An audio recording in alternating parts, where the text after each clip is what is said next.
The hook. The frozen moon was silent, the kind of silence that felt heavy, like the whole world was holding its breath.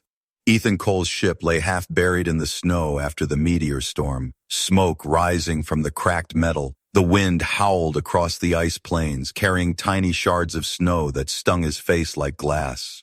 Ethan pulled his thermal jacket tighter, checking the damage on his ship. The right engine was split open, fuel was leaking into the snow, and the communications array was dead.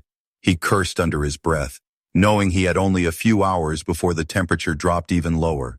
If he didn't find shelter, he wouldn't survive the night. He started walking, his boots sinking deep into the soft ice.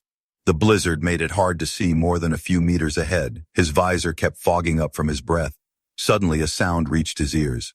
Not the wind, not the cracking of ice, but something else. It was faint, high-pitched, almost like a voice. Ethan stopped, turning his head. The sound came again, this time sharper, like someone calling for help. He followed it, his heart beating faster. The snow crunched under his boots as he climbed a small ridge. From the top, he looked down and froze. Below him was a massive block of transparent ice buried halfway in snow. Inside, two glowing figures were trapped. Their skin shimmered faint blue under the ice, their faces peaceful but pale. One had long silver hair spread like threads of light. The other had short white curls. Both looked young, their eyes closed. Ethan's breath caught. They weren't human. Their features were too delicate, their ears pointed, and faint lines of light ran along their necks like living tattoos. He could see their chests moving slowly. They were alive, but barely. Then the ground trembled. It was soft at first, like a distant drum, then stronger. The snow at his feet shake. Loose. A deep roar echoed from somewhere beyond the ridge. Ethan turned and saw claw marks in the ice nearby, huge and sharp, each one longer than his arm. His survival instinct screamed at him to leave, to go back to the ship. But the two figures in the ice seemed to be fading, their glow dimming. If he left them, they would die. And something about that thought made his stomach twist. He dropped his pack and pulled out his emergency plasma cutter. The blade hissed with blue light as it burned into the ice. Steam rose, mixing with the cold air. He cut as fast as he could, chunks of ice falling away. The roaring grew louder, the tremors shaking the ground more violently. Through the snowstorm, a shadow appeared, huge and moving fast. 6 legs pounded against the ice, each ending in hooked claws. Its body was covered in thick white fur, blending almost perfectly with the snow, but its eyes burned yellow in the dark. The predator's jaws opened, showing rows of jagged teeth. Ethan's hands worked faster, slicing through the last of the ice. He pulled the first sister free, her body cold and limp. Her faint breath formed a tiny cloud in the air. He laid her gently on the snow and went for the second. The predator let out a scream that shook the air, charging straight toward him. Ethan yanked the second sister free just as the beast leapt. Snow exploded as its claws smashed into the ground where Ethan had been a second ago. He grabbed both sisters, slinging one over each shoulder, and ran. His boots slipped on the ice, but adrenaline kept him moving. The predator roared again, chasing him through the blizzard. Ethan spotted a dark opening ahead, a narrow ice tunnel leading into the ground. He slid inside, the beast's claws scraping the entrance behind him. The tunnel was steep and narrow, but it led him to a larger chamber under the ice. Strange, glowing crystals grew from the walls, casting pale blue light. Ethan set the sisters down, checking their pulses. Both were still breathing, but weak. Their lips were pale, and their eyes fluttered slightly as if they were dreaming. One whispered something, a single word, Kavara. The voice was soft but clear. Ethan didn't understand the word, but the tone felt grateful or desperate. He didn't have time to think about it because the predator's roars echoed down the tunnel. The sound of claws on ice got closer with every second. Looking around, Ethan spotted a narrow side passage that led deeper underground. He lifted the sisters again, forcing himself to keep moving despite the burning in his muscles. The walls seemed to close in, the ice cracking faintly under his boots. Finally, the tunnel opened into an old, abandoned structure. The walls were made of dark alien metal, half buried under ice. A heavy door stood in the corner. He kicked it open and stepped inside, letting it slam shut behind him. The chamber was dark, but at least it was safe. For now, outside, the predator scratched at the walls, the sound echoing like knives on glass. Ethan stood in the shadows, breathing hard. 2 alien sisters lay unconscious at his feet, and something told him his life was about to change forever. The rescue. The metal walls groaned as something heavy slammed into them from outside. Dust and bits of frost fell from the ceiling. Ethan knew the predator was not leaving. It was circling, sniffing, testing every weak spot. The two sisters lay on the frozen floor, their faint glow the only light in the room. Ethan could see their chests rising and falling slowly, but their skin was icy cold. He touched one's wrist and felt her pulse fading. He looked around the alien bunker. It was old, broken, and filled with strange machines covered in frost. In the corner he found a heat panel, cracked but still humming with power. He dragged it. Closer, placing the sisters near it, warmth spread slowly, making their glow a little brighter. Then a sharp screech echoed through the room. The sound was coming from the far wall. A thin crack of light appeared.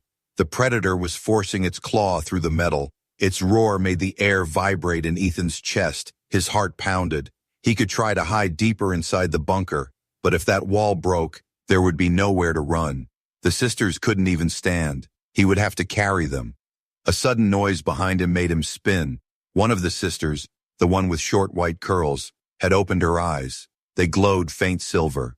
Her lips moved, whispering the same word again, Kavara. But this time she added another, hurry. Ethan grabbed his plasma cutter and headed to the opposite wall. He didn't know what he was looking for, but the sister's eyes followed him as if guiding him. He found a small hatch covered in alien symbols. He hit it with the cutter until the lock snapped. The hatch opened to a sloping tunnel, narrow but leading upward. Maybe it connected to the surface. He rushed back, lifting both sisters. The taller one's head rested weakly against his shoulder. The shorter one's hand gripped his jacket lightly as if trying not to be left behind. The wall behind them split open. A massive white claw tore through the metal. Sparks flew as the predator forced its head inside. Its yellow eyes locked on Ethan. Its teeth glistened with frozen drool. Ethan didn't wait. He ran into the tunnel, the sister's weight slowing him. His boots slipped on the frost. He could hear the predator's claws scraping against the tunnel walls as it chased them. The tunnel shook with every step it took. Up ahead, the tunnel ended in a thin layer of ice. Behind it, Ethan could see daylight, a way out. He dropped the sisters gently and slammed his cutter into the ice. Heat burned through it, sending steam into the freezing air. The predator roared again, closer now. Ethan could smell its rank breath. The ice cracked, then shattered. Cold light flooded the tunnel. He pulled the sisters through and stumbled into the blinding snowstorm above, but there was no time to breathe. The predator burst from the tunnel behind him, shaking the ground. Its fur was matted with ice, its eyes locked on its prey. Ethan spotted something through the snow, the dark outline of another structure half buried in the ice. He sprinted toward it, each step heavy and desperate. The predator lunged, missing him by inches, its claws tearing through the snow where they had been. Reaching the structure, Ethan slammed his hand against a panel, hoping it would open.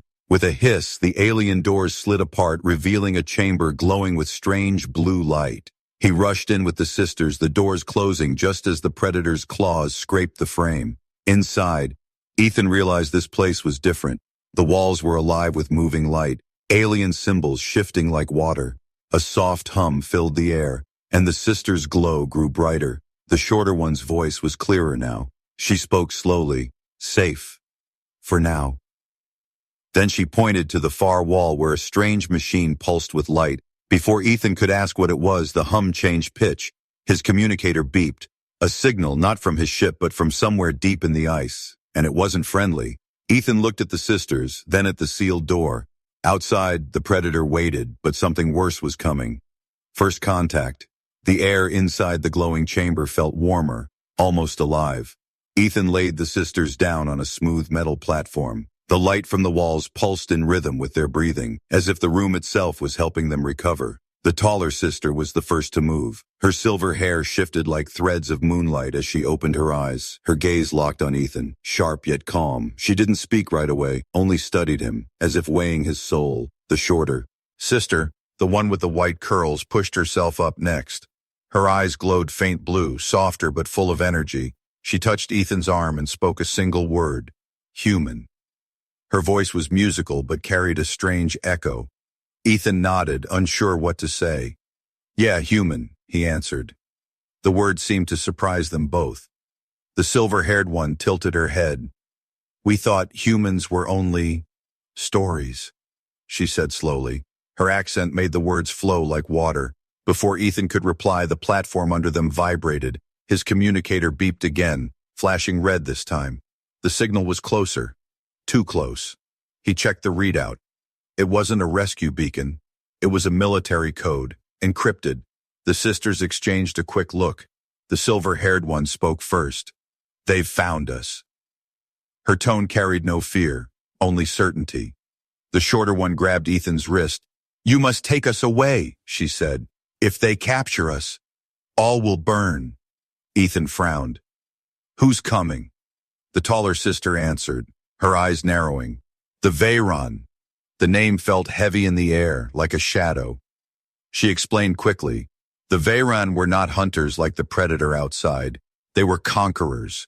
They had destroyed worlds, enslaved species. They wanted the sisters alive for one reason, to force their people into surrender. The shorter one leaned closer to Ethan, her voice urgent. "We are daughters of the High Regent," she said. "If they take us, they take the crown." The words sank into Ethan's mind. He wasn't just dealing with survivors now. He was holding the fate of an entire world in his arms. The humming of the chamber grew louder. The walls began to shift, revealing panels with alien tools and weapons. The sisters seemed to know this place.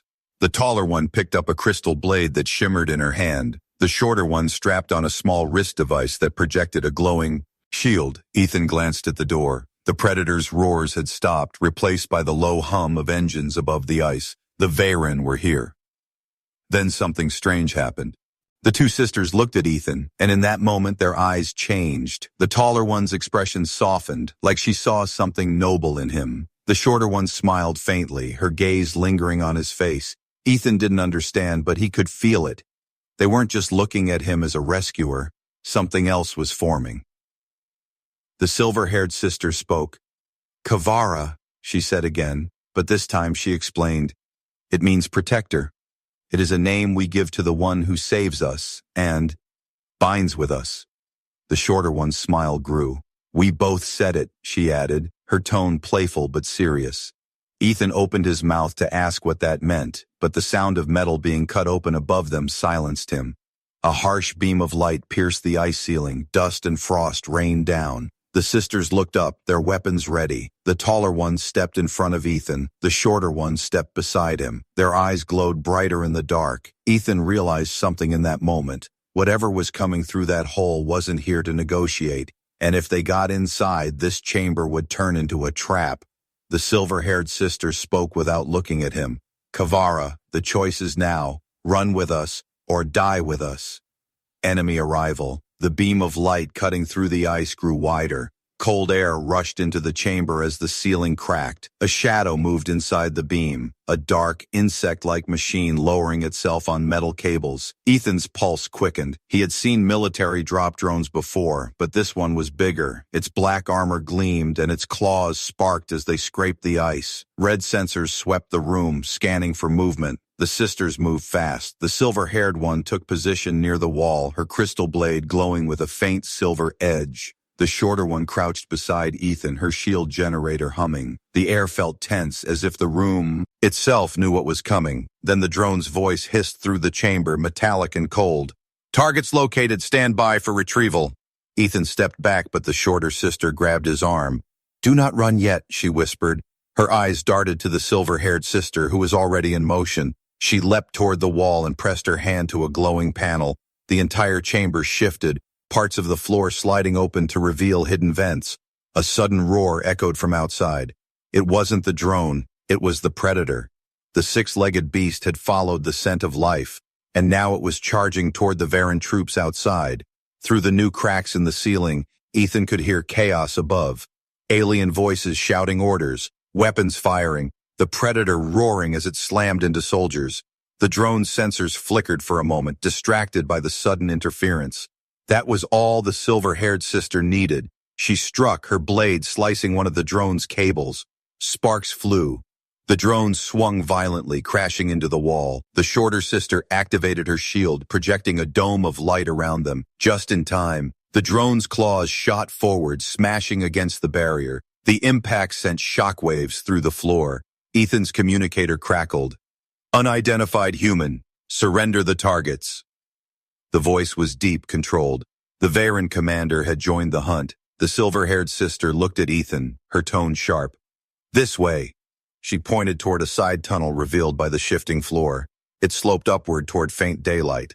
But the moment they stepped toward it, another explosion rocked the chamber. Ice and metal shattered as a second drone dropped in. This one was heavier, its claws covered in jagged hooks, its red eyes locked on the sisters, ignoring Ethan completely. Ethan didn't think. He grabbed a fallen piece of alien metal and hurled it at the drone. The strike barely dented it, but it drew its attention. The machine lunged at him, claws slicing the air where he had been. The shorter sister's shield flared again, blocking the blow. The impact sent both of them skidding across the floor. Her hand clung to his arm, her eyes fierce. "You are not allowed to die, Kavara," she said. The silver-haired sister sliced through the last of the wall panels, revealing a narrow escape tunnel. "Go!" she shouted. The sound of blaster fire above was getting louder. The Varen troops were pushing past the Predator. Ethan grabbed both sisters and ran into the tunnel. The sound of metal claws scraping after them echoed behind. His muscles burned, his breath came in ragged bursts, but he didn't stop. Light appeared ahead. The surface. But instead of the open ice plains, they emerged into a maze of towering crystal spires. The wind howled between them, carrying a strange hum. The sisters froze, their eyes scanning the spires. "This place, it is dangerous," the silver-haired one said quietly. The shorter one nodded. "But it will hide us, if we survive it." Behind them, the drone's shadow appeared at the tunnel's mouth, red lights cutting through the snow. The Predator's roar echoed somewhere in the maze, and above it all, the deep, cold voice of the Varen commander came through Ethan's communicator. "You cannot run forever, human." Ethan tightened his grip on his plasma cutter, his breath turning to steam. He wasn't going to hand them over, not to the Varen, not to anyone, somewhere in the day. Stance, something else moved between the crystal spires. Something big. The escape plan. The crystal spires towered above them like frozen giants. Their sharp edges caught the weak light, scattering it into strange colors across the snow. The air here was different, filled with a deep hum that seemed to vibrate inside Ethan's bones. The silver-haired sister Lyra placed a hand on one of the spires. Her eyes closed for a second. "These crystals are alive," she said quietly. "They sense movement. They hunt with sound." The shorter sister Sarah grinned despite the danger. "Good. Then they can hunt the Varen for us." Ethan didn't like the way the hum grew louder the longer they stood still. It was as if the maze was listening, waiting. He stepped forward carefully. "We move slow, no noise," he whispered. They began weaving through the spires. The ground was uneven, the snow shallow in places, revealing smooth crystal beneath. Ethan kept his eyes on the narrow paths ahead, but he could feel both sisters watching him. Lyra moved on his left, quiet and graceful. Every step measured, her gaze stayed ahead, scanning for threats. Sarah stayed on his right, closer than she needed to be, occasionally brushing his arm as if to remind him she was there. The hum shifted. A low vibration came from the left, then a sharp crack echoed above. Ethan looked up in time to see a shard of crystal detach from a spire and fall like a blade. It slammed into the snow inches from his foot, sending shards flying. "They're testing us," Lyra said, her voice tense. "If we move too fast, they will fall. If we make too much sound, they will shatter around us." Ethan's communicator beeped. The Varen signal was moving closer. They were tracking them through the maze. He glanced at the sisters. "We need a plan. We can't outrun them like this." Sarah smirked. "Then we don't outrun them. We wrap them." She stepped forward, pointing at a narrow pass between two leaning spires. "If we lead them here, the crystals above will drop. They'll crush anything that moves too quickly." Lyra shook her head. "It's risky. The crystals can't tell friend from enemy. One wrong step and we die with them." The Predator's roar echoed faintly in the distance, closer than before. Ethan realized the beast had entered the maze too. Now they were being hunted from three sides. The hum grew louder again. This time the vibration came from beneath their feet. The ground shifted and a thin crack split open in the snow, revealing a glowing blue light from deep below. Lyra's voice sharpened. "We have to move now."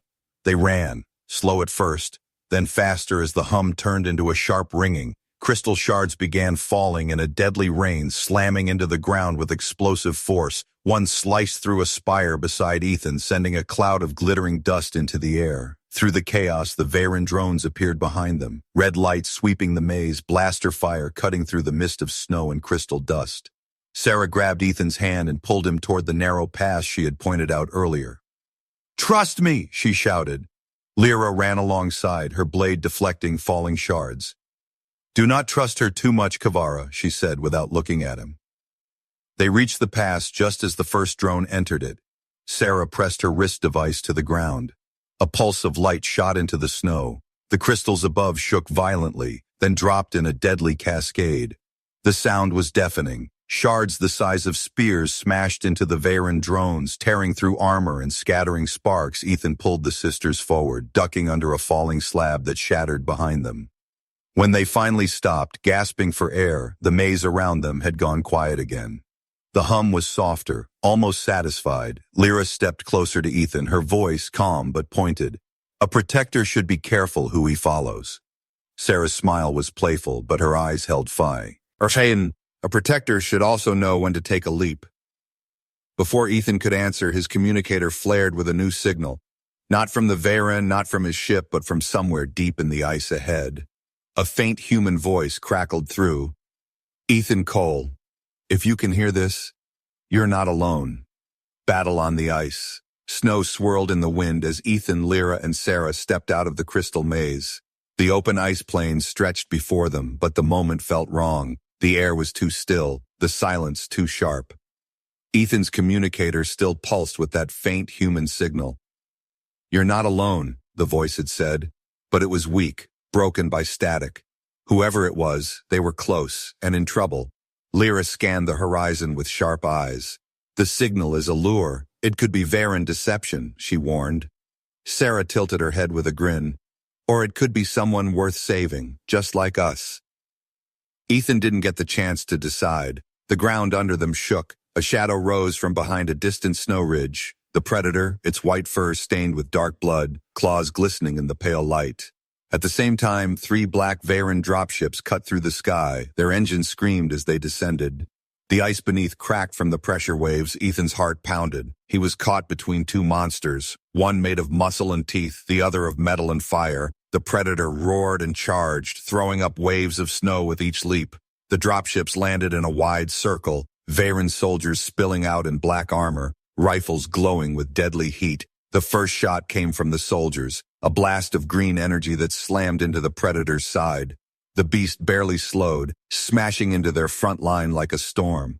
Armor shattered, bodies flew, snow turned red. Ethan pulled the sisters behind an ice ridge. The sound of battle roared around them, blast for fire. The predator's growl, the hiss of melting snow where shots missed. Lyra drew her crystal blade. "We move through the chaos. Use it to escape," she said. Sarah raised her shield. "Or use it to hit them back," she countered. Ethan peeked over the ridge. The predator had grabbed a Varen soldier in its jaws and hurled him into a dropship. The ship's engines sparked, smoke pouring out. But the other 2 dropships turned toward Ethan's position. Red targeting beams swept across the ice, locking onto movement. Then, from the far right, another blast split the air.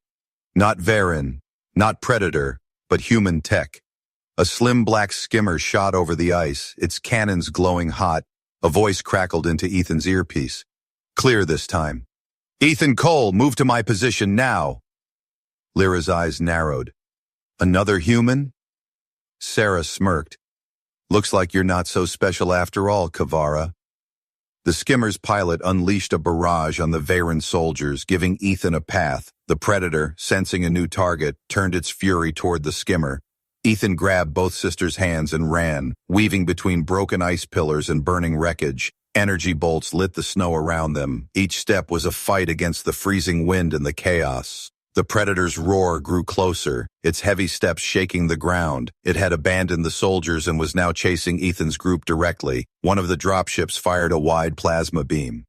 The ice cracked open in a long, jagged line. A deep crevasse split the ground between Ethan and the skimmer. The gap was too wide to jump. Lyra looked at the crack, then at Ethan. "You carry one, I'll carry the other," she ordered. Before he could answer, Sarah wrapped her arms around his neck. "I'm lighter. Start with me," she said, smiling despite the chaos. Lyra's jaw tightened, but she turned and lifted Sarah's sisterly rival with surprising strength.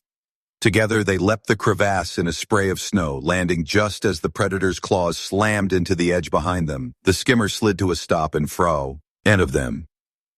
The cockpit opened and a figure in heavy combat armor stepped out. The visor reflected the burning ice plains. The voice came again, steady and commanding. "Ethan Cole, get in.